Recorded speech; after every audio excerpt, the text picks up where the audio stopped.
Gracias. Es un honor estar aquí.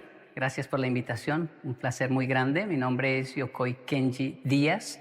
Soy hijo de padre japonés, muy tradicional, que siempre habló muy poco. Y si hablábamos era en japonés. Mi madre es colombiana, latina, habla hasta por los codos. Y crecí viéndolos en un convenio de mi padre solo habla japonés con ella y ella solo le responde en español. Ellos entienden mutuamente el idioma opuesto. Ya no se dan cuenta de esto, pero la consecuencia es que somos 4 hermanos que crecimos escuchando 2 idiomas y sintiendo una empatía profunda por 2 culturas muy distintas, muy diferentes. Soy casado hace 23 años. Tenemos 2 hijos. Kenji David tiene ya 22 años, nuestro hijo mayor. El menor tiene 16, Keigo Daniel. El mayor nació en Japón, el menor en Colombia. Soy trabajador social. Me dedico hace muchísimos años a analizar patrones de comportamiento en nuestra sociedad para entender un poco el porqué de cosas muy positivas como la disciplina del japonés y sus éxitos, algunas muy negativas como el porqué del suicidio en un país como Japón, de cosas muy positivas como el porqué de tanta alegría y esa capacidad de improvisar del latinoamericano, el porqué de la violencia en Latinoamérica y patrones de la pobreza que son difíciles de combatir. Debo decirlo para iniciar, no soy coach, no soy un líder, ¿cómo se llama?, motivacional, positivista o algo así. Y no tengo la culpa de lo que a veces acontece en redes. Quiero decir, no sé cómo explicarlo. A veces me llegan, por ejemplo, frases interesantes, muy motivacionales, de Yokoi Kenji, con una foto de Yokoi Kenji que yo nunca dije. Y las veo y digo, wow, pero yo no. Pero pues son buenas, así que me las aprendo ya que son mías, ¿no? y porque se viralizan a veces. No soporto ver mis propios contenidos, mis propios videos. No sé por qué. Pasa mucho, ¿no? Uno no soporta escuchar su propia voz por ahí. Yo hablo así, ese es mi tono. Pero me he obligado a hacerlo porque me asustan algunos videos donde llegan con ciertos títulos como 10 pasos para alcanzar el éxito según Yokoi Kenji. Y yo digo, wow, ¿cuáles son? No los conozco. O sea, ¿yo cuándo dije eso? Entonces me siento a ver y son retazos de varios videos, conceptos que tomaron, crearon uno y crearon, y yo, ya lo entiendo, y se hizo viral. Me llegó uno peor que decía, ¿cómo ser rico según Yokoi Kenji? Ahí sí me senté con mi esposa, le dije, veamos este video a ver cómo son. Lo peor es que lo digo yo. Soy trabajador social, así que estaba haciendo un trabajo social y alguien me dijo, hey, hay varios Yokoi Kenji por ahí, porque como usted no tiene redes, nacieron varios Yokoi Kenji por su contenido que otros están filmando. Yo, pero no entendía, fui a ver y encontré varios Yokoi Kenji. Les escribí, o sea, hablé conmigo mismo varias veces. Fue raro realmente hablar con personas. Hey, ¿qué está haciendo, loco?, les decía yo. ¿No? ¿Qué hace? Sí, hijo mío, ¿qué quieres?, me dice. No, ¿cuál hijo mío? Yo soy Yokoi Kenji.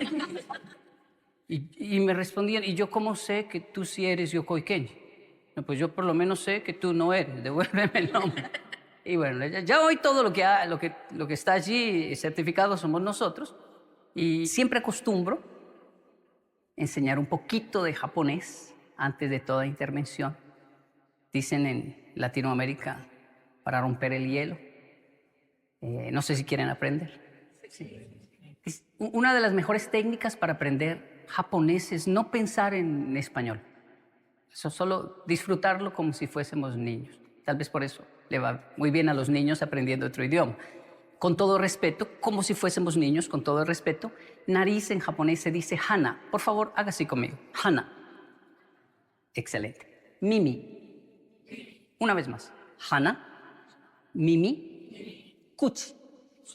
Ese es fácil por lo de cuchi cuchi, ¿verdad? Otra vez, por favor. Mimi. Kuchi. Hana. Me. Ojo se dice me. Y la última, atama. Atama. Hana. Me. Kuchi, Mimi. Vi que aprendieron. Por favor, tóquese Mimi. Muy bien, excelente. Por favor, tóquese Kuchi. Ese es fácil. Por favor, tóquese Hana.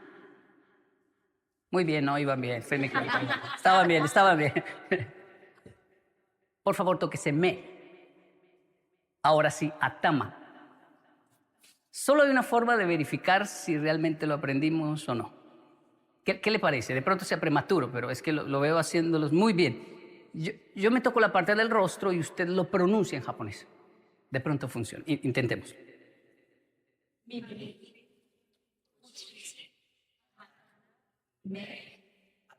Un aplauso, por favor. Eso fue muy rápido, muy bien. Hola Yokoi, mi nombre es Franz y me ha parecido muy interesante por un lado la mezcla cultural que tienes, por un lado la japonesa, por otro lado la colombiana, y me pregunto esa combinación de culturas que ha representado para ti y si podrías un poco hacer una valoración de cada una de ellas, qué es lo que sacas y aprendes de cada una de ellas también. Sí, bueno, al día de hoy ha representado para mí, para mi familia en general, un desafío muy grande de búsqueda de equilibrio entre especialmente dos cosas muy fundamentales de estas culturas tan diferentes. Una es la estridente disciplina del japonés, que le ha generado tantos éxitos, y esa capacidad que tiene el latino. Es envidiable esto. El latino tiene una capacidad enorme de funcionar muy bien en el caos. Es casi que adicto al caos, porque en el caos le va muy bien. En el caos se requiere improvisar, no tener miedo, pararse muy fuerte. Y como parece ser que desde la infancia estas comunidades, nuestra gente, digo yo, tuvo que enfrentar cosas muy complejas, una época muy violenta, incluso de los padres a los hijos, amenazas no solamente de guerrillas o algo así, no, amenazas de si llegas tarde, te mato a golpes. Y el latino llegaba tarde. Eso le dio una elasticidad al cerebro del latino, que él no lo sabe, pero cuando sale, cuando va a Japón o está en Europa, reacciona de una manera e improvisa que asombra realmente. ¿Cómo pueden ser tan buenos en el caos? La zona de confort del latino es el caos. Pero cuando no hay caos, el latino se estresa. Cuando hay que cumplir un método, cuando hay que llegar puntual, cuando solo hay que hacer caso, cuando dice, hey, nadie te va a matar, no, solo tienes que hacer esto así. El latino comienza de pronto a picarle todo, a decir, pero ¿quién me va a amenazar para que yo haga las cosas bien? Como, esto, por supuesto, es inconsciente, ¿no? Pero es envidiable la capacidad que tiene el latino de no ahogarse en un vaso de agua, aunque tiene una tendencia a quejarse mucho cuando está en un mar. El japonés, por otro lado, tiene algo que yo envidio también mucho, que es su sentido de tribu. Los japoneses, lo resumo en una corta historia. Llego con mis hijos a Japón, veo dos niños jugando en la escalera eléctrica, dos japonesitos. Miro a mis hijos y les digo, miren lo que voy a hacer. Niños, pongan cuidado. Keigo y David, pongan cuidado. Y miro a los niños japoneses y les digo, abunai, abunai. Eso es peligroso. No pueden hacer eso. Y los niños japoneses automáticamente, sí, en la escalera, llegan al final de la escalera eléctrica. El menor está asustado y sale corriendo ante mi voz, pero el mayor sabe lo que tiene que hacer. Me mira, dice, sumimasen, perdón, y se va. Mis hijos quedaron asombrados. ¿Cómo es posible que le hagan caso, papá? ¿Los conoce? No los conozco. ¿Y por qué le hacen caso? Porque soy un adulto. ¿Cómo así? No entiendo. ¿Y por qué? Porque en Japón cualquier niño puede ser regañado por cualquier adulto porque son todos nuestros hijos. Es más, yo debo darles una bronca. ¿Cómo se dice aquí? Regañar, dar una bronca, ¿verdad? Porque o si no, soy un adulto irresponsable. Si veo a un niño haciendo algo indebido y no le llamo la atención, no estoy cumpliendo un sentido común de Japón.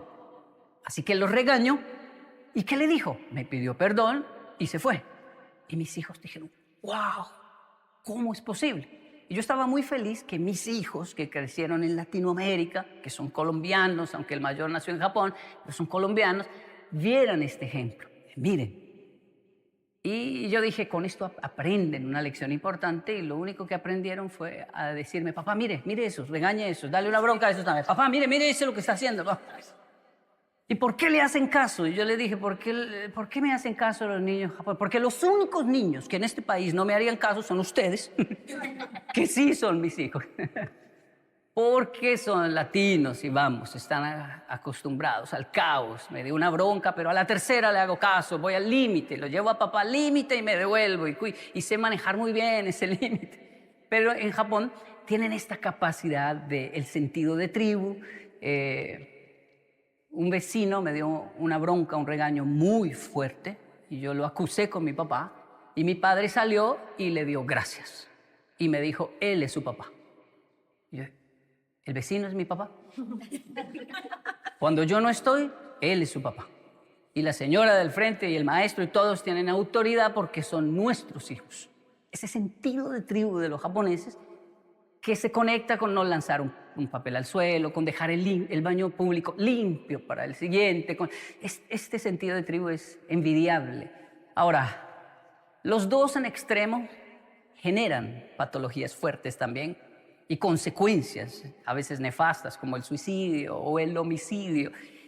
Y por eso la búsqueda del equilibrio es como mi conclusión, Frank, ante esas dos culturas. Hola, Yokoi. Soy Jesús. Te he escuchado en alguna charla hablar sobre los conceptos de Ikigai y Shimei. Y me gustaría que explicara su significado y nos diera algún ejemplo. Muchas gracias. Gracias, Jesús. Sí. Ikigai y Shimei. Bueno, Shimei es propósito de vida, lo que vine a hacer a este mundo. Y habla de hacer. Y una de las conclusiones del Shimei más importante es que tiene que ver con el ser humano, con servicio al prójimo. En el proceso, uno en el Shimei a veces dice, no me interesa el ser humano, me interesan las tortugas, quiero salvar tortugas. Las tortugas son más lindas que el ser humano, son inofensivas, voy a salvarlas. Pero siempre cuando se va avanzando, dice, bueno, necesito más seres humanos para salvar más tortugas. Necesito el ser humano. Y es hermoso porque alguien decía, hablando de defender la fauna y la naturaleza, Yokoi, pero si borráramos al ser humano de la tierra, florecería todo. Se acabarían todos los problemas del mundo. Sí, pero ¿quién daría esa noticia? ¿Quién haría poesía sobre eso? ¿Quién vería la primavera? ¿Quién nos enseñaría a suspirar y a ver la belleza de...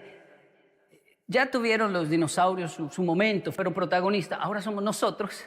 Y aunque somos un problema, al mismo tiempo somos una de las mejores soluciones también para muchas situaciones. Eso es Shimei. El mundo de Shimei es muy interesante. Ahora está el concepto del Ikigai. El Ikigai ya no tiene que ver con el otro, sino conmigo. El Ikigai es algo interno.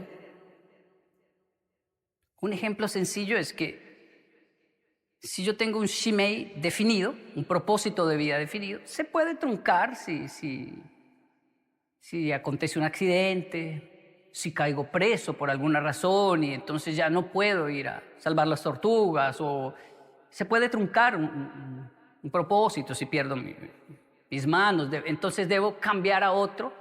Pero el Ikigai no se trunca por nada. Si caigo preso, allí florece también el Ikigai. Si pierdo mis manos, florece aún más. El Ikigai es algo que viene adentro, es de adentro. Y por eso una de las traducciones es sentido de vida. Cuando hablo de Ikigai o Shimei, digo, están en japonés, ¿no? Pero no significa que sean japoneses. Es como el quinto sabor, ¿no? El umami. Le pusieron umami, pero no se lo inventaron los japoneses. Solo colocaron este término, gustó, así se bautizó, pero el Ikigai y el Shimei es igual, está en todo lugar. Crecí con un abuelo colombiano, un paisa, es decir, de esa zona donde tiene un acento muy peculiar, y hombres de negocios. Entonces él siempre hablaba mucho y decía una frase fascinante, mi abuelo. Todos en la familia, cuando hablamos del abuelo, podemos repetir la frase del abuelo. Él decía, acento colombiano, no hermano, a ese precio que yo le estoy dando, eso es un regalo. Es más, lléveselo, mijo, y si no le gustó, no me lo paga. Hágale, lléveselo. Y así vendían las cosas. Es decir, llévesela, que yo estoy seguro que le va a gustar. Si no, no me lo paga. Esa seguridad, por supuesto, generaba estrés en mi abuela. Decía, lo van a robar. Nadie va... No, pero él tenía una seguridad y vendía. Y era un hombre, un comerciante, distinto a mi padre japonés, un hombre de empresa. Mi abuelo era un comerciante. Y él cae en cama por cáncer.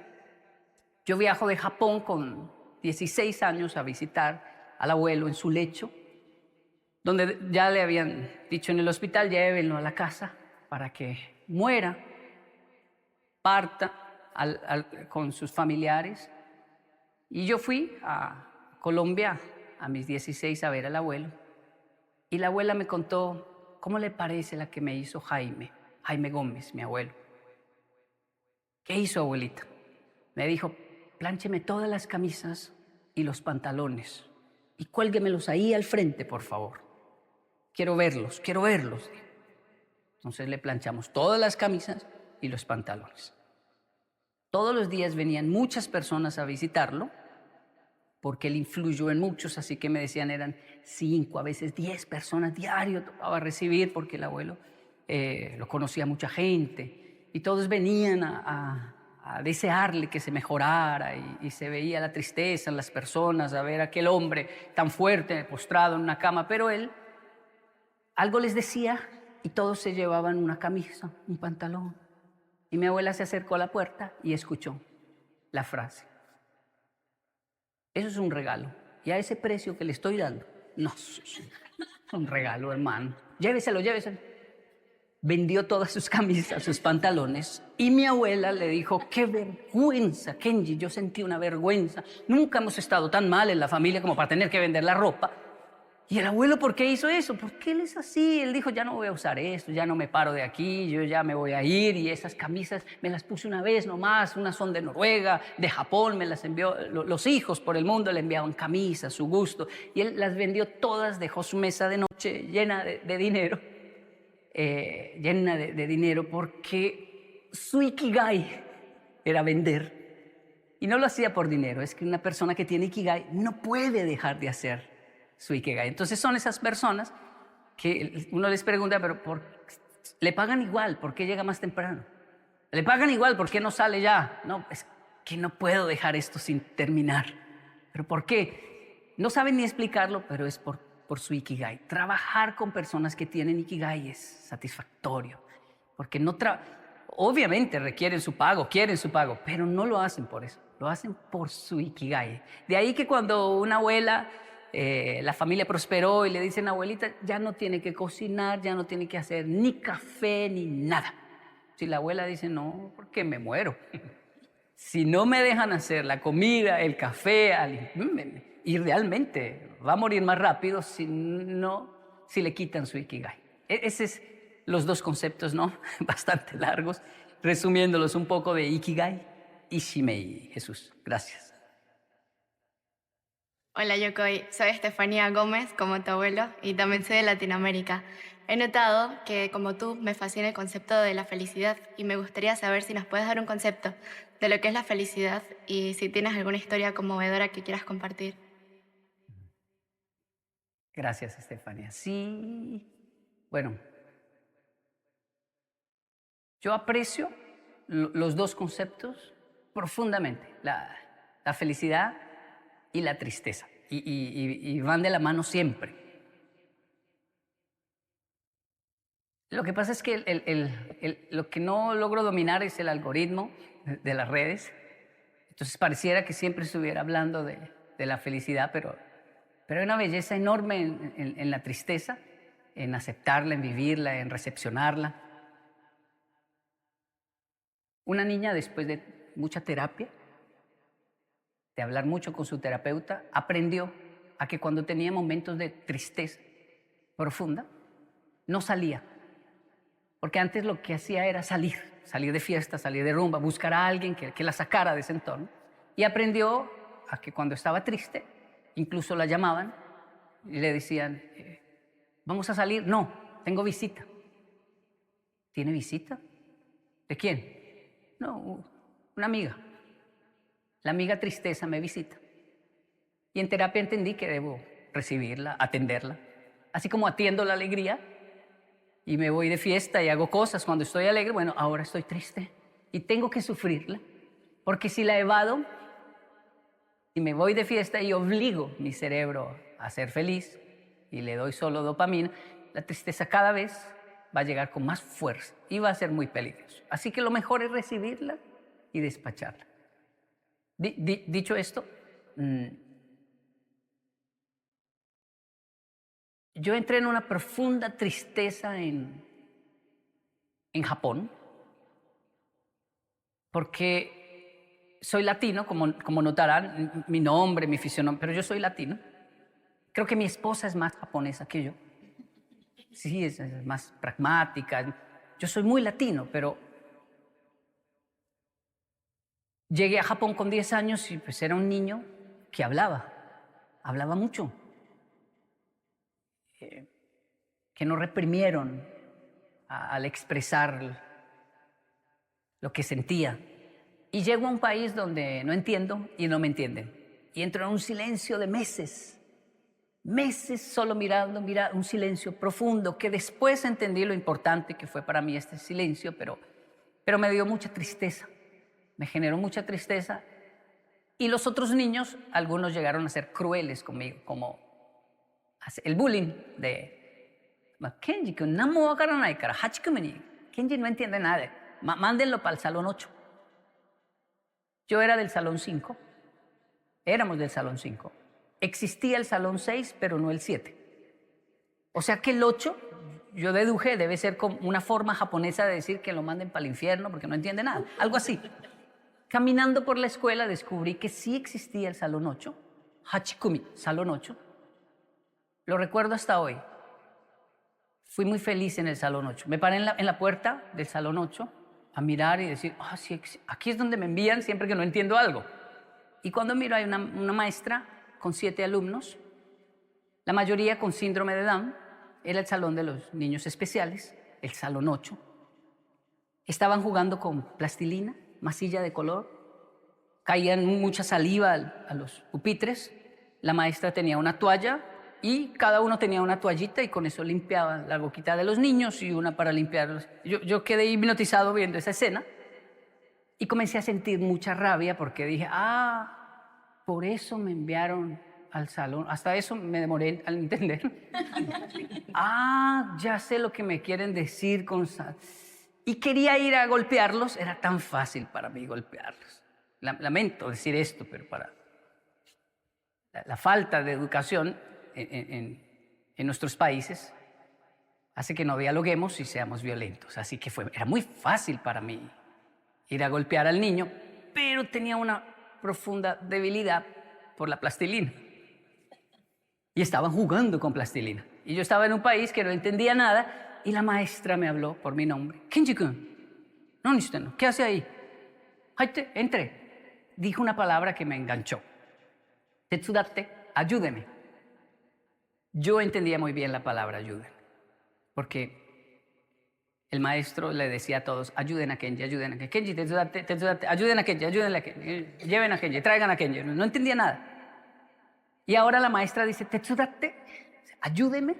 Pero yo, ¿para qué sirvo en Japón? No sirvo para nada, no entiendo. ¿En qué le puedo ayudar? y me dijo, siéntese ahí, no deje que Kaoru se coma la plastilina. Un niño llamado Kaoru hacía un pancito y había un momento donde él se hipnotizaba con su propio pan y se lo iba a comer y yo, no es de comer. Y él me miraba y seguía jugando. O sea, hacía caso, pero había que despertarlo de su hipnosis porque se enamoraba de su propio pan. Y eso pasaba cada 3, 4 minutos. La maestra a veces tenía que ir a sacarle pero ahora estaba yo, qué fácil la tarea. Jugar con plastilina y cuidar a Kaoru que, no te echa y ya. Pasaron minutos, horas, y yo le dije a la profesora, quiero quedarme en el salón 8. Aquí aprendo más. Aquí están aprendiendo los colores, justo lo que necesito, los números. Y yo me demoro para aprender, pero ellos se demoran más porque son muy felices y solo quieren jugar. Entonces ellos sí aprenden, pero tienen que enseñarles con canciones, con juegos. Y era justo lo que yo necesitaba. Además me sentía como un profesor improvisado. Pasar de no entender nada en un salón así mirando al aire, 3 tipos de escritura, ahora ser el profesor de unos niños que se están comiendo la plastilina y yo les digo que no, y cantemos, y ahora los colores, y otra vez los colores. La maestra abogó por mí con los otros maestros, déjenme a Kenji aquí en el salón 8. Él realmente aquí es funcional y va aprendiendo. Yo le enseño. Me quedé en el salón 8, lo que comenzó como un bullying y que me generó mucha tristeza, me sacó de la tristeza. Salón 8, fui muy feliz en el salón 8. Y también creo que inconscientemente me acercó a una problemática social que tal vez me generó esta inclinación a lo que hoy hago, que es el tema de lo social, ¿no? Así que no sé si sirva, pero evadir la tristeza a veces es evadir la misma felicidad. Hay que manejar respetar los dos conceptos. Hola, Yokoi. Quería preguntarte qué importancia tiene la educación para ti y para el desarrollo de las personas. Recuérdame el nombre, perdón. Mauro. Mauro. ¿Qué edad tienes, Mauro? 16. 16. Gracias, Mauro. Mauro, yo estoy muy sorprendido positivamente por lo que pasa con la educación actual. Porque hablo con mis hijos y hay algo dentro de mí, o en realidad es alguien dentro de mí, que no quiere mucho a mis hijos. Y es el Kenji de mi infancia. Yo amo a mis hijos, pero mi niño interior los odia un poco. Porque mi niño interior no entiende por qué tienen tantas facilidades cuando él no las tuvo. Y por qué nos obligaron a leer, nos obligaron a escribir, nos obligaron a la educación. Y ahora ellos tienen la opción de qué quieren estudiar, de si quieren comenzar a leer, si no, escojan el libro que quieren leer.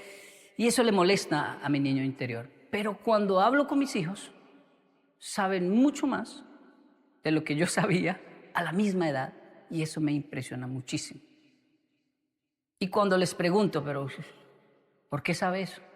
O sea, ¿dónde lo leyó? Pues no, lo escuché a un profesor que es youtuber, un maestro que es tiktoker. ¿Por qué sabe tanto de química? ¿Por qué le está yendo bien en química? Es que yo sigo hay un hombre fascinante que sigo con mis hijos, Hassan Taolalla. Hassan Taolalla. Él es científico y trata todos esos temas. Pero la forma en que los trata es, ¿y qué pasaría si Superman corre a esta velocidad e intenta detener un tren? Y entonces, claro, engancha a los jóvenes. Y mi hijo sabe de toda esta terminología. Eso repercute en buenas calificaciones y además en criterio propio. Porque ya puedo hablar con mis hijos de capitalismo, socialismo, feminismo, comunismo, cristianismo y todos los ismos. Y tienen su punto de vista, pero también tienen criterio propio gracias a las redes sociales. Así que es increíble lo que está pasando en la educación actual. Yo llegué a Japón y no había que leer en español, todo en japonés. Entonces comencé a leerme los libros que habían en la casa, Stephen King. Me leí Isabel Allende. Si hubiese crecido en Colombia no los leo, pero era lo único que mamá tenía. Y me leí todos esos libros y cuando ya no habían, hay una latina que vive yo no sé a cuántas estaciones y tiene unos libros, llévele estos y intercámbielos, como si fueran tesoros, y viajar horas a intercambiar libros. Descubrimos una librería hispana en Ochanomizu, en Tokio. Hay que ir y pedir los libros y esperar 3 meses a que lleguen por correo. Y cuando llegaban, tasar la lectura, es decir, no leerlo todo porque se acaba y queda otra vez. O sea, imagínense eso. Voy a leer solo un capítulo en el tren, en unos días leo el otro y lo releo y le saco conclusiones que ni el autor se imagina por el hambre que yo tenía de lectura en Japón. Entonces, creo que son 2 escenarios increíbles que demuestran que el ser humano con mucha hambre crece, pero también cuando hay tantas opciones, ¿no? También es fascinante. Así que es una generación que me impresiona mucho y me gusta hacia dónde va la educación, me gusta mucho. Fue más fácil para mí, Mauro. Fue mucho más fácil para mí que para ti. Porque yo solo tenía una opción, solo una opción, ser traductor y estudiar humanidades y no más. ¿Qué quiere hacer Kenji? Eso. ¿Y por qué? Siente una pasión profunda porque no hay sino eso. Es más difícil para Mauro. Cuando le muestran tantas, es muy difícil, el cerebro sufre. Y el adulto es muy cruel, dice, pero mire, yo solo tenía eso y lo hice, ¿cómo no va a poder con todo lo que le estamos dando? Pues eso es lo difícil. Es increíble, pero cuando uno está en una nevera, y si solo hay una salchicha y unos huevos, adivine qué vamos a comer. Y vamos a hacer un plato. Pero cuando la nevera está llena, el cerebro sufre tanto que incluso teniendo hambre, la ansiedad se la quita y dice, no sé, es que no sé qué comer porque está llena. Ustedes son de una época que tiene la nevera llena de opciones y por eso la tienen difícil. Mis hijos, Mauro, la tienen muy difícil y no piense que es anormal o es desagradecido por no saber ni qué estudiar. Es normal, es muy difícil esta época, pero bueno, es lo que hay. Tiene también su parte fascinante, como lo dije al principio. Hay maestros que nos marcan de por vida. Es una vocación maravillosa. Primero la maestra del Salón 8. Luego estaba el profesor de inglés.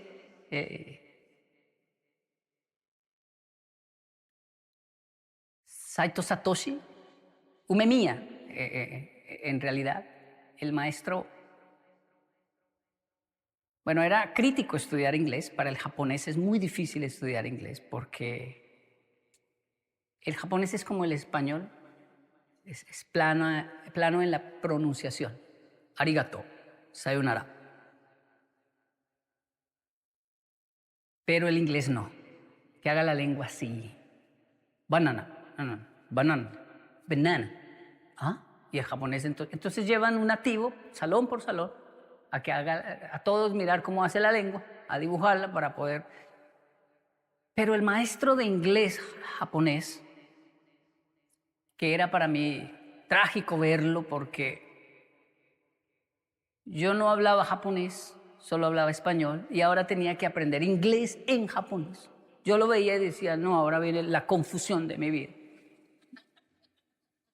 Pero casualmente él era disruptivo, es decir, un profesor loco, porque se subía al pupitre, a la mesa, se subía ahí.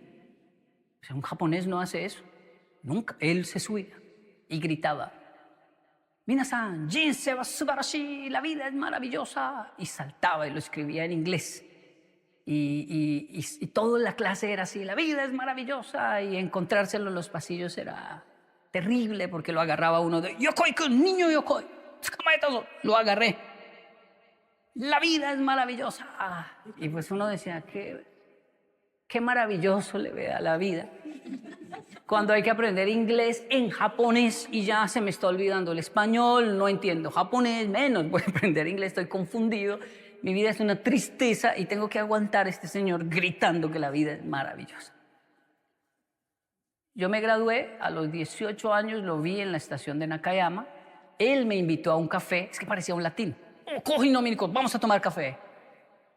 Y hablaba y seguía igual y yo lo miraba y yo me sentía ya, yo era ya traductor de una institución importante, yo me sentía como adulto, como serio, De hecho, cuando nos vimos, él gritó, ¡Yokoi, niño Yokoi, la vida es maravillosa! Y yo corrí ahí como a decirle, cállese, qué vergüenza, yo ya soy un adulto. A esa edad uno piensa, soy un adulto, no, soy un niño.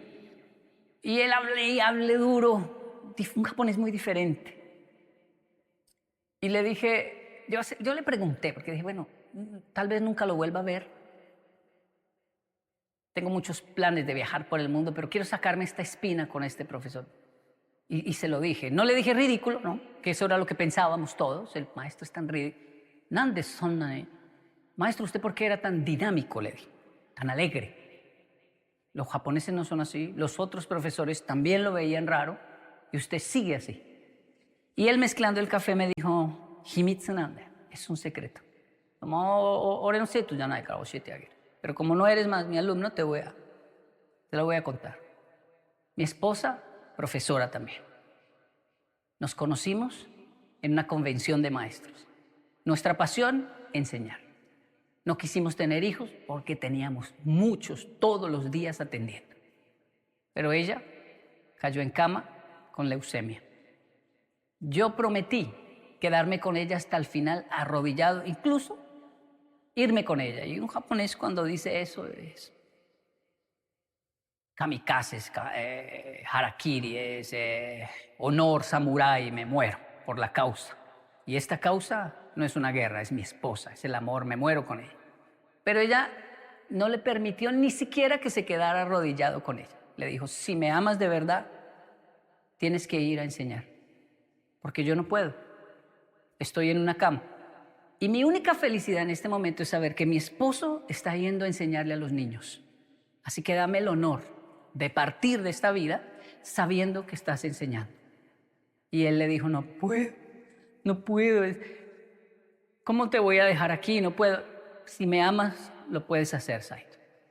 Y entonces él se levantaba, se limpiaba las lágrimas y le decía, le voy a probar que la... Y se iba a la escuela. Llegaba, me contó él, a la escuela, ahí a la entrada donde todos llegábamos, tomaba aire, se limpiaba sus lágrimas y decía, Chieco, te pruebo que te amo. Y entraba a enseñar. Y cumplía la consigna de la esposa, porque le dio consigna.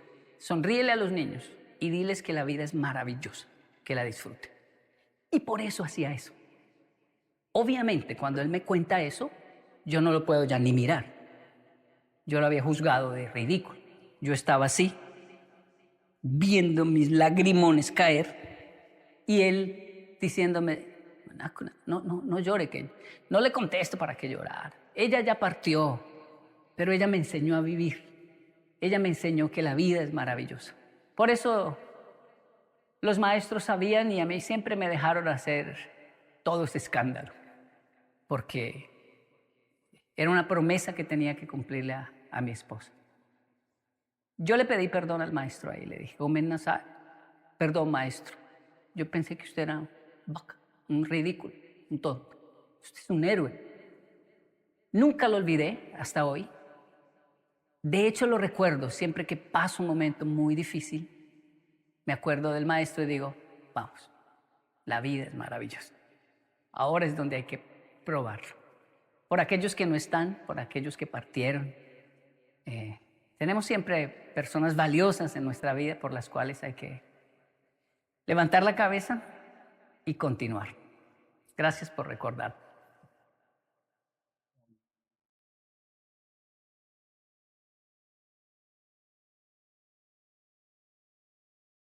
Hola, Sensei Yokoi. Mi nombre es Andrés. También, al igual que tú, soy colombiano, también Gómez, soy paisa. Y bueno, siempre ha sido un sueño para mí haberte visto cara a cara como lo estoy ahora en este momento. Lo he cumplido hoy, estoy muy nervioso, aparte de que veo muchos tus videos, intento enseñar a mi hijo de la manera que tú enseñas a los tuyos. Y mi pregunta era sobre el tema de la resiliencia, de qué estrategias personales has tenido tú para afrontarlo y para entenderlo, y alguna historia tuya propia que nos puedas el día de hoy pues explicar, que te haya marcado la vida y cosas así. Gracias, qué excelente pregunta. Sí, es una palabra que aprendimos a pronunciar en nuestro mundo hispanohablante, en castellano, resiliencia, y que adquirió una connotación más importante en la pandemia, ¿no? La resiliencia. Pero el concepto siempre lo ha manejado el ser humano y es esa capacidad de recuperarse, ¿no? Ante la crisis. Esta es la cuarta vez que visito España. Puntualmente voy a Figueras.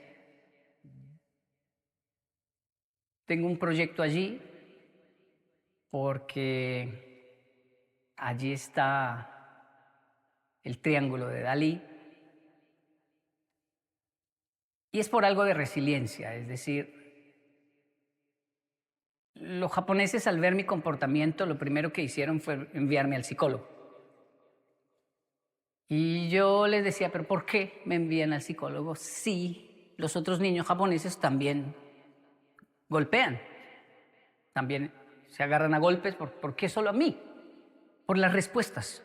¿Cuáles respuestas? Cuando le preguntamos a un niño japonés por qué golpeó, los japoneses bajan la cabeza, lloran, dicen perdón, no sé qué me pasó, no debía hacerlo. Pero cuando le preguntan a Kenji por qué golpeó, usted levanta la cabeza y dice, se lo ganó, él se lo ganó.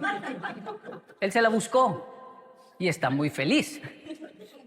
Y claro, yo venía de una cultura donde los adultos lo miraban a uno, ¿qué le pasó en la jeta, en la boca? ¿Por qué tiene la jeta reventada? ¿Por qué tienes la boca golpeada?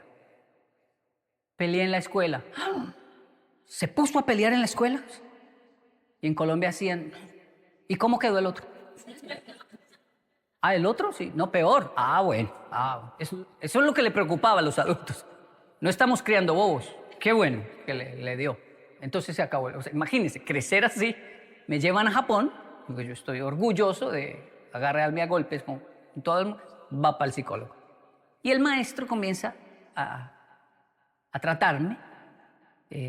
La terapia, hasta el día de hoy yo voy a terapia, es muy importante para mí. Es esencial para mí la terapia. Creo que los países más desarrollados, yo los reconozco no por sus edificios y carreteras, sino por el desarrollo cognitivo de sus ciudadanos. Si se normaliza la terapia, uno dice, estoy en un país desarrollado donde las personas hablan de sus patologías tranquilamente y dices, como cuando dicen, hoy ya se normalizó decir, soy intolerante a la lactosa, esa leche es lactosada o no.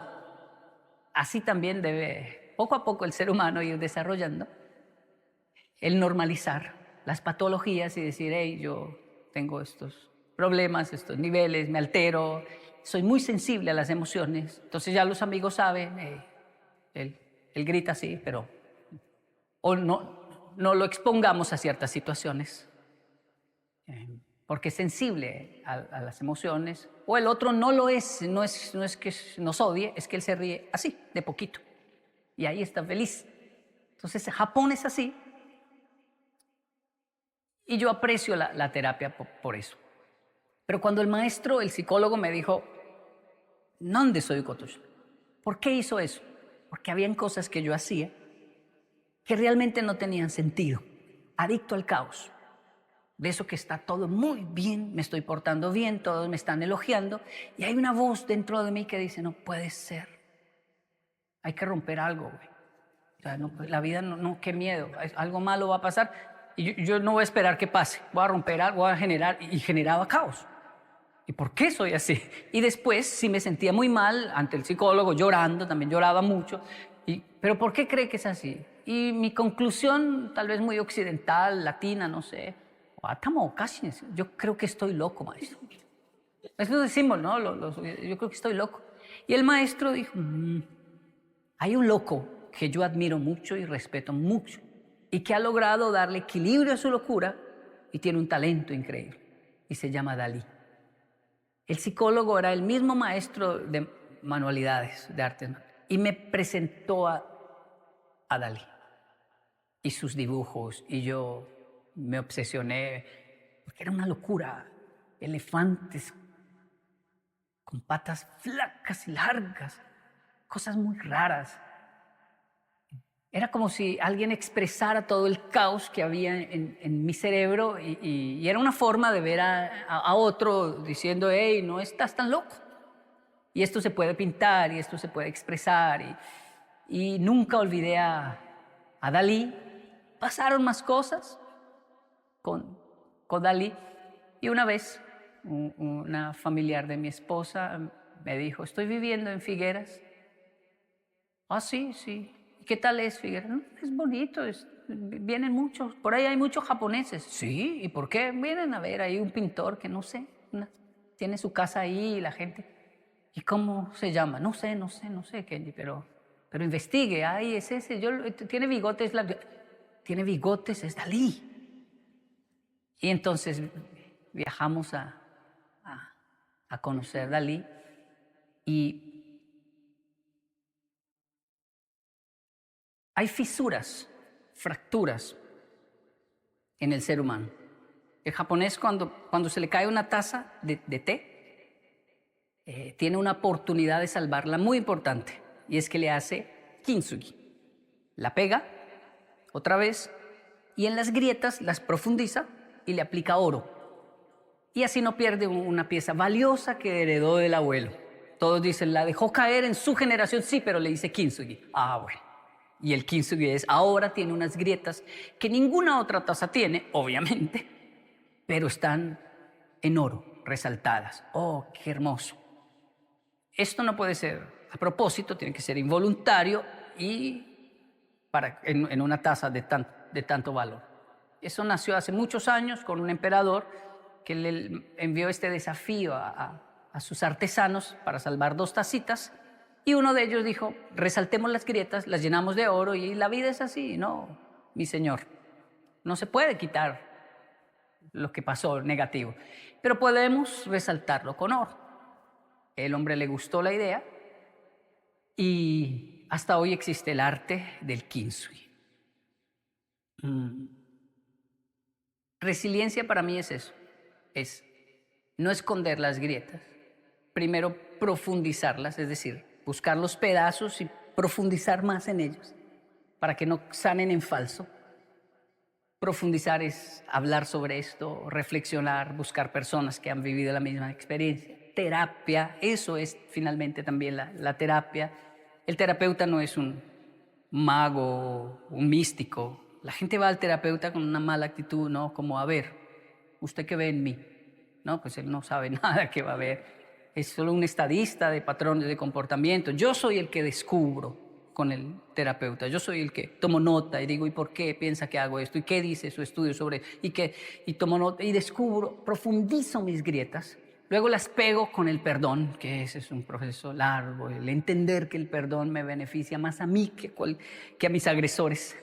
Pero debo perdonar para no vivir con toda esa gente dentro de mi ser, como vivía la poesía. María vivía con 6 esposos. Solo uno era real, María, pero 5 eran imaginarios. María vivía con 6 esposos. Uno real, 5 imaginarios. Uno en la nevera, otro en la lavadora, otro en la alacena, uno debajo de la cama. Eran todos los hombres que le habían hecho daño desde su infancia.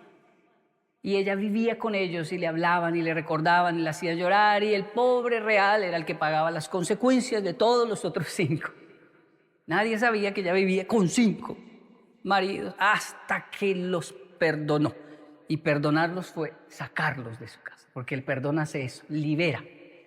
Y pudo entonces tener su vida con su esposo real. Porque si no se vive, si no se perdona, uno duerme con todas esas personas. Obviamente esto aplica a hombres, mujeres, no tiene género el tema del perdón. Pero eso es resiliencia. Profundizar mis heridas, luego perdonar y finalmente aplicar oro, que es bueno, el servicio, el amor, la gracia, conceptos fascinantes, donde uno dice, como a mí me pasó, no voy a permitir que a otros le pasen, quiero hacer algo. Y es donde eso es aplicar oro ahora a la grieta. Primero profundizo mi herida, la sano con el perdón y ahora le doy un propósito, ¿no? Eso es oro, hacer algo con mi historia para que otros no tengan que vivir lo mismo o por lo menos se sientan acompañados. Hey, yo viví lo mismo y sé cómo es ese proceso. Una persona que hizo kintsugi, resiliencia de verdad, por ejemplo, no habla mal de su primer matrimonio. No tiene cómo hablar mal. Dice, sí, lo máximo que va a decir es, aprendí mucho. Ella y yo aprendimos. Gracias a esos errores que cometimos los dos, es que hoy en día puedo disfrutar bien mi relación actual. Pero no habla mal del pasado porque hizo kintsugi, lo resaltó con oro y está incluso agradecido con todo ese proceso. Hola, Yokoi. Yo soy Alicia, estoy fascinada escuchándote y lo primero, darte las gracias por compartir tanta sabiduría con nosotros y también con las nuevas generaciones. Y quería preguntarte, te he oído hablar mucho sobre los valores universales y a mí como escritora es algo que me interesa porque entiendo que hacen como de nexo, generan vínculos entre personas y entre culturas y eso es algo a lo que tú le das siempre mucha importancia. Quería preguntarte por qué.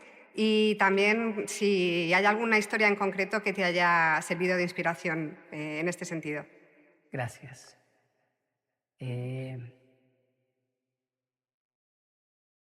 Es que son diferentes, ¿no? Los japoneses y los colombianos. Son muy diferentes. Su fisionomía. Los colombianos ven a los japoneses todos iguales, todos son iguales. Y los japoneses ven a los colombianos y también dicen, todos tienen la nariz grande, todos son iguales. Todos tienen los ojos grandes. Al principio ese choque genera un choque cultural, le llaman, y adversidad. Uno dice, son muy distintos. Y conforme uno investiga, uno dice, no puede ser. Es la misma gallina en Japón y la misma gallina en Colombia, pero la gallina en Colombia hace kikiriki, ¿cierto? ¿O no? ¿Aquí cómo hacen en España? Kikiriki. Los japoneses dicen coquecoco. Dicen, no, una gallina no hace coquecoco, güey, ¿cómo se llama? Y quiero ir a escuchar a una gallina japonesa a ver si es que cacarea en japonés. Coquecoco. Y ellos escuchan coquecoco. Y así hay tantas cosas que uno dice son diferentes. Para ellos el semáforo o la manzana verde no es verde, es azul. Pero es la misma manzana. ¿Por qué la ven azul? Ahora. Y son tantas diferencias que uno se siente como que no, son otro planeta, jamás vamos a entendernos, esto es muy distinto. Y poco a poco me gusta ver la vida del migrante porque yo visito muchos países y veo migrantes que ¿cuánto lleva? 3 meses y estoy que me muero, estoy llorando. ¿Cuánto lleva? 1 año y ahora, bueno, no me he muerto, ya lloro menos. 1 año y medio, ¿y cómo está? Odio a estos y odio a estos me cae bien, estos no tanto, estos sí son... Y 2 años, ¿cómo va? Los odio a todos. 3 años, ¿cómo va? Los amo a todos, todos son lindos. Y 4 años, 5 años, ¿cómo va? Hay de todo, Yoko. Vas a encontrar de estos buenos, de estos malos. Ya. Entonces, ese proceso donde uno dice, no irrumpo porque está viviéndolo. Ahora jura que odia a tal nacionalidad, jura que... Pero en unos años los vamos a ver y se van a dar cuenta que van a llegar al punto donde todos somos universales e iguales. Ningen, eso traduce humanidad. Y ahí nos damos cuenta. ¿Cómo son las japoneses? Diferentes en esto, pero si me pregunta la verdad de la verdad, son igual, ríen igual. Cuando lloran, lloran igual. Cuando hacen el amor, lo tienen que hacer igual, no de otra forma. Cuando sufren, sufren igual. Y sí, hay muchas diferencias, pero si llega un punto donde nace un solo idioma, Todos lo hablan, lo manejan bien. Vamos, hay que salvar a esa persona. Y la humanidad es el lenguaje maravilloso. A veces por eso, entender el idioma a veces es un problema. Yo presenté una colombiana y un amigo japonés en nuestro proceso de turismo social. Bueno, él la conoció haciendo quiropraxia porque resultaba que era un joven que hacía quiropraxia, y el asunto es que se conocieron por nuestro proyecto y se enamoraron y se casaron. Pero Hirokazu, él no habla español, no hablaba bien español, y Andrea no hablaba japonés. Y la gente me decía, Kenji, pero ¿cómo se van a entender? Pues se entienden de maravilla porque no hablan el mismo idioma. Y es como mis padres. ¿Cómo así? Cuando discuten, la discusión es corta. De hecho, la discusión llega a un punto donde dicen, uy, es que me da rabia porque igual no me va a entender. Y no le puedo atacar más. Y el otro dice, tampoco puedo defenderme más. Y solo se miran con mucha ira o mucha rabia y después se les va a pasar. En una pareja que maneja el mismo idioma, la discusión puede durar hasta las 2, 3, 4 y 5 de la mañana. Y a esa hora mirarse, los dos hispanohablantes, y decir, ¿es que yo hablo en chino o qué? ¿Por qué no me entiende? Incluso ya ni se acuerdan porque pelean, están cansados. Ni saben, porque el idioma a veces es un problema. Y es que hay un lenguaje universal que es mejor que nuestro propio idioma. Y es ese, la sonrisa, no sé cómo decirlo, pero tomarle la mano, vamos, yo lo llevo, vamos, yo le indico. Ya, hay una película que me fascina, que se llama Un cuento chino. Es argentina. Es de un chino que llega a Argentina y hay un argentino muy parco, muy mal carácter, mala leche, dicen, pero no lo puede negar, es un ser humano. Y la historia que pasa de ahí para allá es fascinante. Este tipo de realidades me fascina. Cuando se convive con tantas nacionalidades, uno comienza a descubrir que el que hace mala cara tal vez sea un dulce por dentro. Y el que sonríe mucho tal vez me robe. Que no sabemos nada de las personas. Que simplemente lo mejor es confiar, porque hay otra película buenísima que se llama Crash, que habla de este tipo de situaciones donde el ser humano es malo en ciertas situaciones, atiende muy mal cuando está en su lugar de trabajo, se da el gusto de no saludar, de no sonreír, pero de repente hay un incendio y va y es el que salva a todo el mundo al punto de exponer su vida, y uno queda como este hombre tan mala leche fue el que salvó a todos esos. Porque es que no sabemos, ¿no? No sabemos nada de nada. Por eso no es bueno juzgar, porque alguien que me saluda y es muy lindo, de pronto no me salve nunca. Y el otro, mi vecino que ni saluda, tal vez él me termine salvando. Esos, no sé si llamarle principios, valores, pero esa humanidad es el lenguaje por excelencia que yo pienso vamos a comenzar a manejar todos en el mundo. Estamos buscando unificar qué monedas, qué unificar, qué quitar visas, fronteras, pero no es tan relevante como unificar nuestros principios universales y decir, y él maneja el mismo lenguaje que yo, el lenguaje de la humanidad. Hola, soy Elisa Gómez, un placer conocerte y me gustaría preguntarte sobre el bienestar emocional, porque creo que es algo que nos preocupa a todos. ¿Y cuáles serían tus prácticas para poder mantener una buena salud mental? Bueno, ya lo dije muchas veces y no me canso, gracias por la pregunta, porque no me canso de decir, voy a terapia. La terapia y terapia es no solo sentarse frente a una persona, ya uno comienza a identificar los momentos terapéuticos. Digo, estoy recibiendo terapia en este momento. Mi cerebro quiere huir de aquí, pero en realidad quiere huir porque él vive en la zona de confort y yo necesito estar aquí. Lo identifico y digo, sigo aquí con estas personas que me están haciendo sufrir, pero en realidad es porque es terapia. Están dando el equilibrio a mi locura y lo necesito. Entonces, la terapia, nunca imaginé que un terapeuta tan importante para mí fuera mi mascota, mi perro.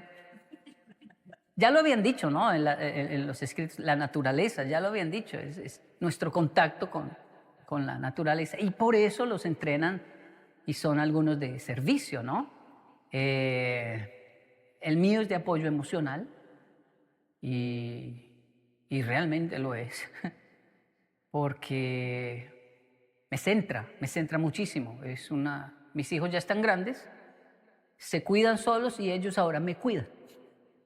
Pero tengo como un niño ahí que me dice, hey, cálmate porque debemos ir a hacer chichi, a hacer popó, porque me debes sacar, Y es increíble lo terapéutico que es este contacto. Hace poco leí de una cárcel que le permitió a los presos el privilegio, por buen comportamiento, de tener un gato.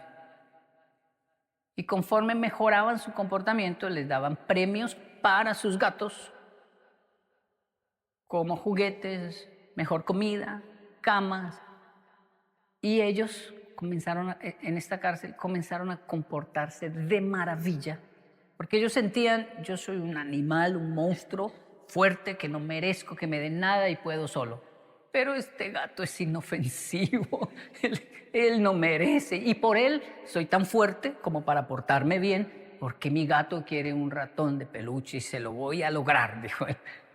Y lo lograron. O sea, es decir, mejoraron el comportamiento de personas con muchos conflictos por unos gatos que les permitieron entrar a la cárcel. Y bueno, ya ahora hay historias y testimonios y creo que hacia allá va la humanidad. Ya no lo habían dicho, ¿no? El desarrollo de una sociedad se va a notar en el comportamiento de ellos hacia sus animales, ¿no?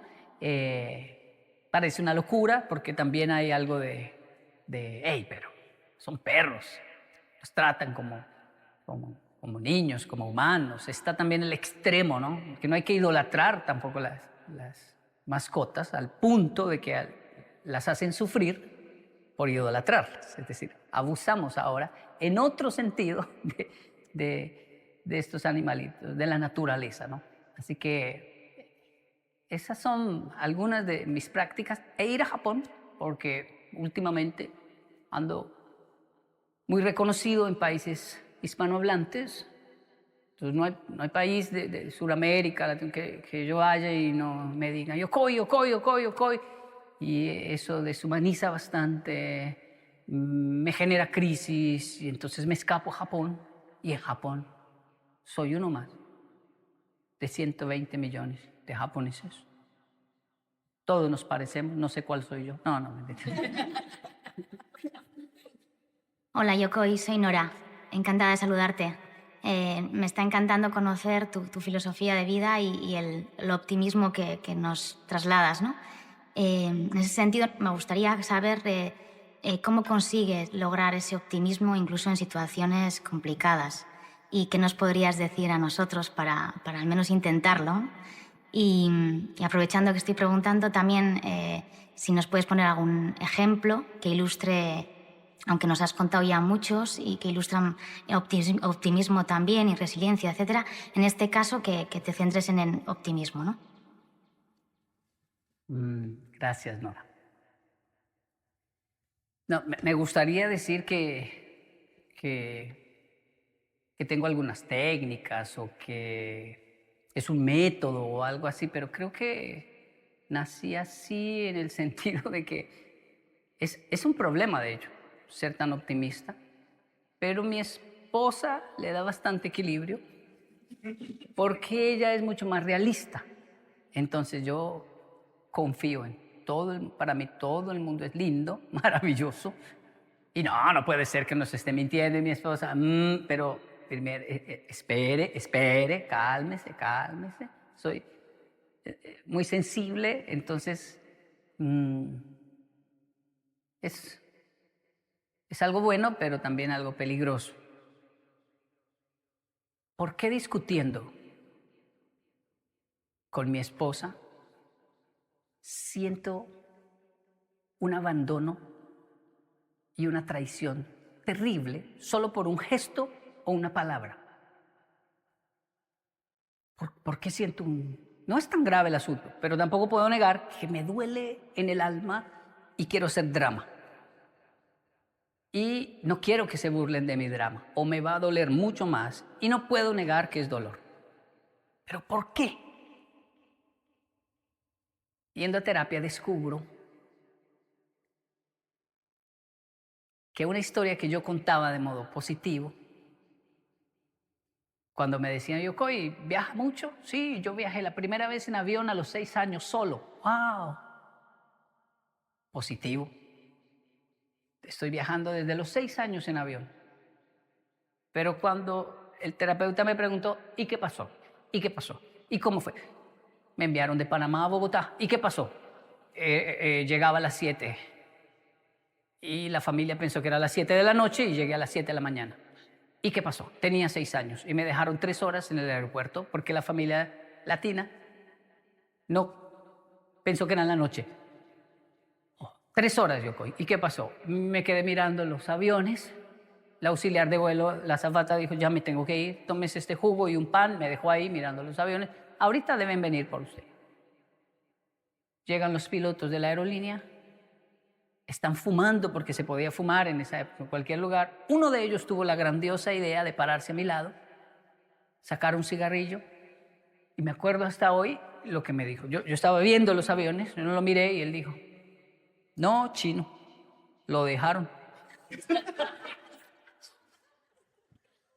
Pero todo bien, colombiano, no, todo bien que yo, me dijo, tengo 2 hijos monos, rubios. Ojiclaros ellos porque mi esposa es europea. Y usted va a combinar perfecto en la mitad de ellos 2. Yo lo voy a cuidar, chinito, todo bien. Yo respondo ahora por usted. Y nos vamos, y comenzó a contarme a los lugares que íbamos a viajar, porque mi familia me abandonó en el aeropuerto. Yo estaba con 6 años, así con un pancito y un jugo en mi mano, mirando al frente, y a los 6 años uno ya es experto, es un niño experto, es decir, un latino, un niño que dice, mentira, pura mentira. Ya viene por mí, pero en mi cerebro era inevitable. Mi cerebro estaba imaginándose jugando con 2 niños rubios toda la vida, en Disney World, en todos lugares. Yo imagino con mi nueva vida, con este señor. Y todos se reían. Yo había guardado esa historia y de hecho la cuento con alegría, pero fue una tragedia en mi cerebro. Yo jamás pensé que el cerebro asocia esas cosas a situaciones y a conversaciones. Y este piloto, desgraciado, porque no tiene gracia lo que hizo en realidad. Bueno, sí es gracioso, pero se aparece una y otra vez en mi vida y yo no lo he identificado. Se aparece a decirme, no, chino, lo dejaron. Vuelve y dice eso en una conversación con mi esposa. Siento que me dejaron, que se acabó. Y el niño que vivió eso solo tenía el pancito y el jugo. Ah, pero los niños crecen. Ahora soy un adulto y hago pataleta, pero de adulto. Y la pataleta de un adulto es distinta a la de un niño. Porque ahora puedo defender. Una de las mejores terapias para ese niño es ir a comer solo, ir a cine solo, ir a hacer karaoke solo. Esto es de terapia de Japón. ¿Cómo así? Si usted logra ir a comer solo un buen plato, solo, es porque es saludable. Porque se quiere, se aprecia, dice, no, estoy comiendo solo. Si logra ir a cine solo, como los jóvenes de hoy se van a cine solo. Y los adultos decimos, ay, ese niño solo, venga, siéntese aquí, denle palomitas o algo. No, él está solo. Mi hijo va a cine solo Y tiene novia. Y se fue a cine solo. Pero usted tiene novia, sí. ¿Y por qué? Es que ella no entiende de Spider-Man. Spider-Man es importante. Wow, o sea, son saludables emocionalmente. No quiero responder preguntas, no puedo perderme nada. Ir a comer solo, ir a cine solo, ir a hacer karaoke solo. Un karaoke, cantar para mí, sin grabar, sin un en vivo, no, es para mí. Me costó tanto estas 3 terapias. De hecho, cuando fui a comer solo para mí, un buen plato, mi niño interior salió. ¿Qué pasó? ¿Qué pasó? ¿A quién hay que matar? Porque cuando usted come solo es porque está muy mal. No. De hecho, estoy bien. Y mi niño interior me dijo, está en terapia. Sí, vamos a comer tú y yo. Vamos. Y todavía me cuesta muchísimo, muchísimo. Soy la generación que tuvo que ganar a los adultos. Ganarse el respeto de los adultos. Nuestros hijos son los que nos escuchan decir, no tienes que hacer nada para ganarte mi respeto. Yo te respeto, te amo, no tienes que hacer nada para sentirse amado. Yo te amo, te quiero, así. Y desde ahí vamos a conquistar las diferencias. Así, más o menos así, terapias que hago. No siempre lo logro, a veces pierdo los estribos, pero por lo menos ya sé de qué sufro. Hola Yokoi, soy Vanessa y tengo una pregunta. ¿Cómo animas a las personas a desarrollar su creatividad y también a buscar soluciones innovadoras para su día a día? Gracias. Qué linda pregunta. Creo que siempre me veo, ante ese tema, me veo hablando de combatir la vergüenza. No hay creatividad si tengo vergüenza de qué dirán. ¿Qué dirán? ¿Qué dirán si hago esto? ¿Qué dirán si hago aquello? ¿Qué pensarán? Eso anula la creatividad. Yo, como todo ser humano y como todo niño adolescente, sentía mucha vergüenza de todo. Y eso hacía, me lo explicaron a muy temprana edad, que fuera más torpe. O sea, tenía tanto miedo de hacer ruido aquí que hacía ruido. Tenía tanto miedo de dejar caer algo que se caía. De caerme frente a otros que me caía. Y un día me cansé de eso y dije, tengo que lograr, y más en Japón, que es silencioso, todos están así en el tren mirando. O sea, se resalta el comportamiento en un país de tanto silencio. Y yo me estresé tanto que hice una terapia que no olvido nunca. No sé ni por qué la hice, si lo leí, si alguien me dijo, pero yo dije, la próxima vez que me caiga en público, no me voy a levantar. Voy a rodar, a revolcarme mi vergüenza, pensé, muy en español, ¿no? A revolcar. A ver si es que me muero de eso o qué. Pues no aguanto más. O sea, qué pena. Y si quiero tener éxito en mi vida, tengo que abandonarla porque me traba, me da susto. Así que la próxima vez que me caiga, Y lo cumplí. En la estación de Nakayama, me caí. Ya me había caído varias veces y siempre, se me olvidó, pero ese día me acordé, me caí y comencé a rodar. Y rodé unos 10 metros tal vez, es una cosa larguísima. Y me levanté a mirar de frente a las personas que me estuviesen viendo, ¿no? Es increíble, nadie está viendo. No sé por qué tanto miedo si nadie está viendo. Tanta gente y todo eso. Pero obviamente un niño rodando tanto hizo que unos japoneses se detuvieran a mirar así. Y el viejito de mi estación, de Nakayama, de las verduras, salió así a mirar. Y yo me levanté, miré, dije, ayudes, estoy bien, ayudes. Y el viejito hizo así. Hasta hoy me acuerdo. Y otro que me estaba viendo aplaudió y todos como 3 personas me aplaudieron y me fui. Hoy recibo bastantes aplausos, pero ese fue el primero. El que arranqué a las malas de combatir mi vergüenza ni siquiera, es como un monstruo que ni siquiera existe. Es decir, primero tengo que vencerlo para que nazca la creatividad. Porque de hecho, ir donde Dalí es interesante porque uno dice, wow, hace unos dibujos que uno dice, ah, no, este hombre fue un pintor increíble. Y hace otros que uno dice, uy, no, pero ¿qué hizo acá tan feo? O sea, y cogió un pulpo y pintó, y el otro tiró un huevo, y cosas que uno dice. Y tuvo muchos contemporáneos que decían, él no es arte, está loco simplemente. Pero vamos, vergüenza no tenía. Él experimentó, y de que ha llevado un turismo increíble allí y que ha llegado al mundo entero como en Japón, eso no lo puede negar nadie. Pero hay que vencer la vergüenza, el miedo al que dirán. Y es increíble cómo eso se puede llevar hasta la tumba.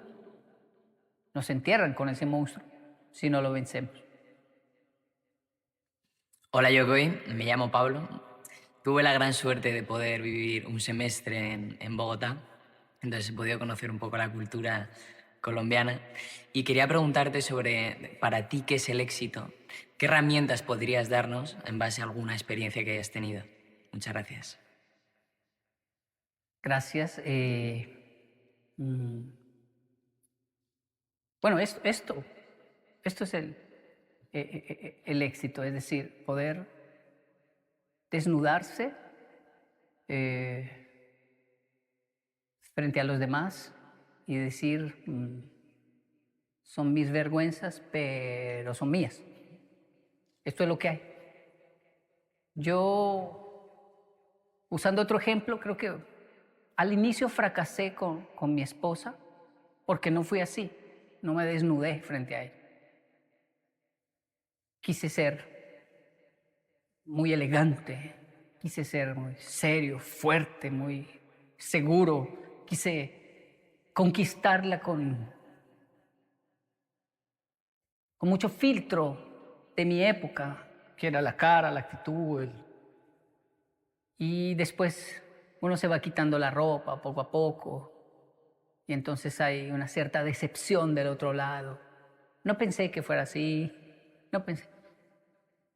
Y siempre dije, claro, no nos enseñaron eso del éxito, de poder emprender, ir hacia el éxito así, desnudándose.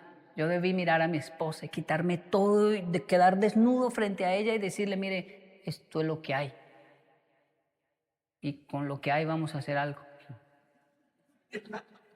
Ahora, tenga en cuenta que está haciendo frío en Madrid, ¿no? Eso no se queda así. Eso no se queda así. Hubiese sido un poco vergonzoso, pero desde ahí, desde ese punto, ¿no? Desde lo que hay, voy conquistando. Pero cuando pasa lo contrario, que lo venden mucho hoy en día, el éxito se conquista. Primero publique fotos con carros, diga que tiene, aumente las cifras, hágase el que sí, aunque no. Y uno dice, no sé, también le llaman humo, mucho humo. Y en algún momento se va a ver la realidad y lo mejor es comenzar de abajo, sin perder obviamente la dignidad, pero comenzar desde donde estamos, decir esto es lo que hay y con lo que hay que lograrlo. En una época donde hay tantas herramientas para el éxito, donde se habla tanto del éxito, se está perdiendo la autenticidad, ¿no? Lo orgánico, el decir, bueno, pero esto es lo que hay, esta es mi realidad, esta es la verdad y yo me siento feliz y sé que debo mejorar, pero esto es lo que soy y no voy a tapar mis cifras, mi realidad, mis vergüenzas, mi terapia, mi tristeza, mi depresión, mi dolor, mis fracasos, mi primer hogar, los errores que cometí con el primer hijo, que hasta hoy le pido perdón. Eras el conejito de Indias, o sea, no sabía ser papá. No es que esté tratando mejor a tu hermano, ¿no? Es que sería terrible volver a repetir el trato tan malo. Entonces él lo entiende. Éxito creo que es eso. Ahora tenemos sed de ver gente auténtica, real, Me gustan los buenos negocios de alimentos, de comidas, ¿no? Y hay algunos que uno llega y dice, ay, qué bueno, bien organizado, limpio, todo muy bien, perfecto. Y uno dice, wow, pero venga, ya está demasiado limpio, demasiado perfecto. Y cuando sirven uno dice, no sé. Hay otros que tal vez no son tan limpios, no están sucios, pero no son tan brillantes. Y uno dice, wow, qué delicioso comer aquí. Le recomiendo este lugar. No se sorprenda al llegar, no es, bueno, la gran cosa, pero es delicioso lo que sirven allí. Entonces, tener coherencia, ¿no? Es esencial, ¿no? En el camino al éxito. Hola, Yokoi. Mi nombre es Brayana. Un placer estar aquí compartiendo con usted. Mi pregunta es, con toda probabilidad le queden muchísimos años más de experiencia, aprendizaje y lecciones, pero la pregunta es, hasta el día de hoy, el momento presente, ¿cuál es la lección más importante? O de otra manera, ¿cuáles son o los aprendizajes más importantes que ha tenido en su vida? Gracias. Hasta este momento, la gracia. Está el perdón, que es maravilloso. Pero luego está la gracia. La gracia es darle al que no merece. Entonces es un riesgo alto darle a alguien que no merece. Pero por alguna razón siento que es una de las lecciones más importantes que quisiera transmitirle a mis hijos. Sepa defender sus derechos, sepa hablar, expresar claro, no confunda a las personas, respete las opiniones de los demás, sepa amar, perdonar, pero sobre todo tenga gracia. Y no sé ni qué decirles a mis hijos para explicarles la gracia. Pero ¿qué es eso, papá? Es darle al que no merece. Pero ¿cómo así? Es que cuando uno le da al que no merece, puede que esa persona se aproveche, porque no lo merece, ni siquiera está pidiendo. Y yo le doy, puede que lo que haga es abusar. Pero hay muchos casos donde la persona recibe un impacto tan fuerte por la gracia que cambia, es decir, no puede volver a ser el mismo. Me trató mal y yo lo traté bien. Me trató mal y yo le sonreí.